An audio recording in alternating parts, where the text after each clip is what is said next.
শীতকাল হলো নানা রকম শাকসবজি ও তরিতরকারির সিজন। আজকে বানিয়ে ফেললাম একটি পাঁচ মেশানো তরকারি। আমার কাছে পটলও একটু ছিল, যদিও এটা শীতের সবজি নয়, তাও আমি এতে দিয়েছি। আলু, ফুলকপি, পটল আগেই ভেজে তুলে রেখেছি।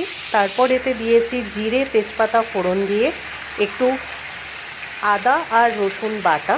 তারপরে মশলাটা ভাজা হয়ে গেলে এর মধ্যে ক্যাপসিকাম, বেল পেপার, বরবটি, বিট, গাজর, মিষ্টি আলু, কড়াইশুঁটি এগুলো সমস্ত কিছু দিয়ে ভালো করে নাড়াচাড়া করে এরপরে যখন মজে যাবে এর মধ্যে অ্যাড করে দেবো ভেজে রাখা ফুলকপি, আলু আর পটলটা।